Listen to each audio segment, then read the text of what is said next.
That's a little unnerving.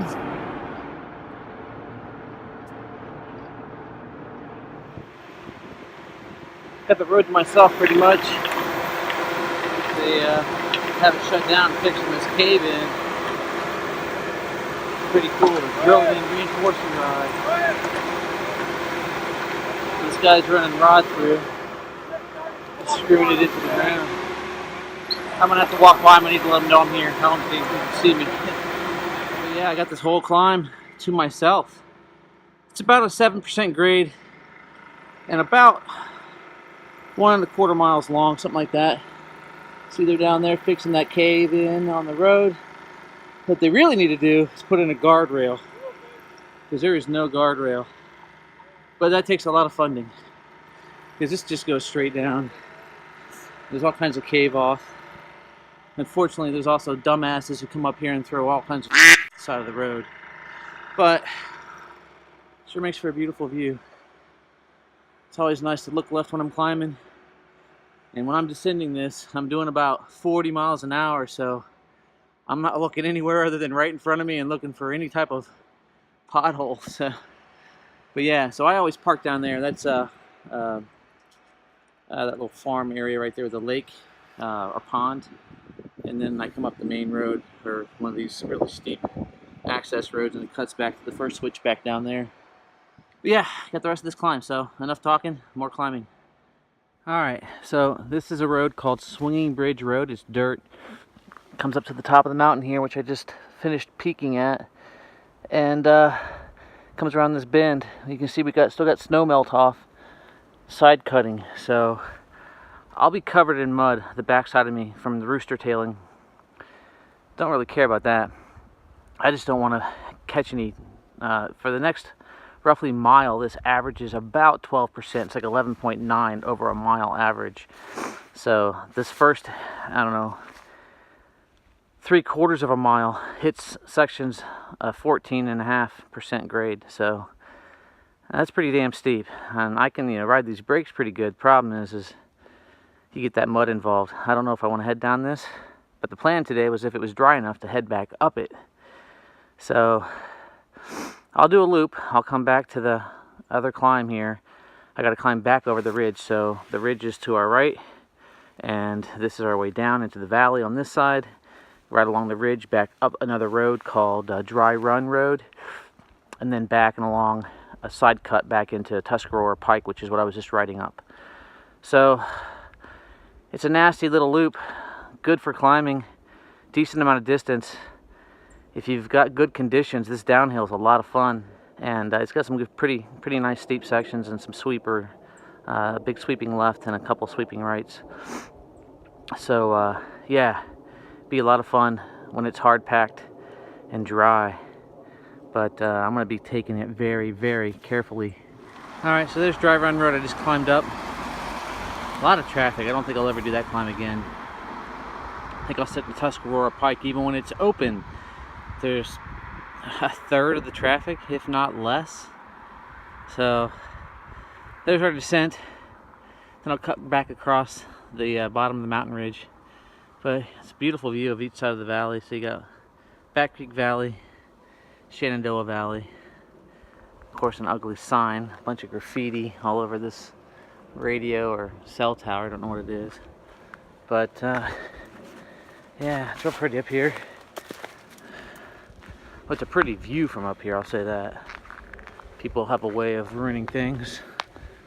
Kids being silly and stupid. Idiots throwing trash off the side of the mountain. People think this is a mulching area, so they just bring their bagged leaves, bags hanging from the trees. That's a real shame. All kinds of trash. There's a television down there. Anyways, valley's really pretty, especially with the snow. There's Martinsburg. Sister-in-law lives in that neighborhood right there. And my house is way over there on the other side of the valley. But one of these days, I'll climb from the Appalachia Trail.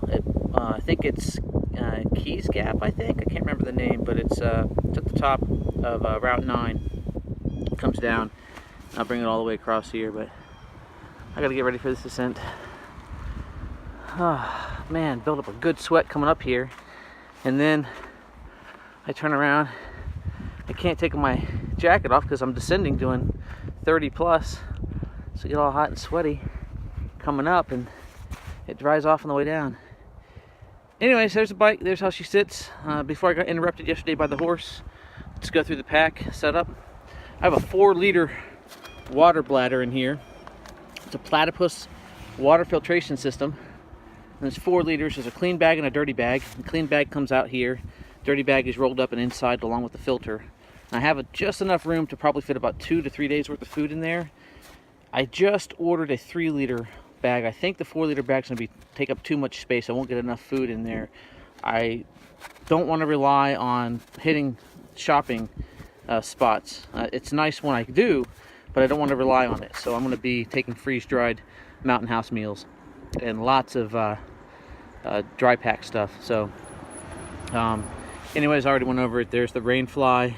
You might have seen that one of my prior videos previously with the summer camp setup. That is an awesome rain fly. It weighs quite a bit, weighs more than I'd like, but it gives me the opportunity to go to ground if I can't find a span between enough trees, and or I need to throw something up really quick in a rush to, you know, weather a storm or whatnot. If I need to get to the ground and sleep, at least I can somewhat get that rain fly pitched in such a way that I can use my air mattress. I'm not taking a down quilt. Inside there is an air mattress, a Eno sub 6. It's a 5.8 ounce hammock. I've got a bug net just in case. And yeah, so I'll have the sleeping pad underneath me. It's an ultra lightweight sleeping pad that will allow me to hopefully shield me from cold nights underneath. And then over the top I will have my, it's not in there right now just because I took it out to make space to store jackets and whatnot on these training runs, but it's fairly lightweight. It's an overquilt by Eno as well. It's the Eno incubator. And then up front, obviously I got my feed bags, and on the very front I'm going to fashion my own dry roll that will house all my clothing, and it's going to suspend from the TT bars and from the front tube. So I'm very limited in my space here, but I can build a shield that'll allow me to anchor around these bars. And then I need to find a place to stow my phone. I'm going to probably have to fashion something on these bars as well, very similar to this mount that is made by a company called Barfly, which I really like this mount.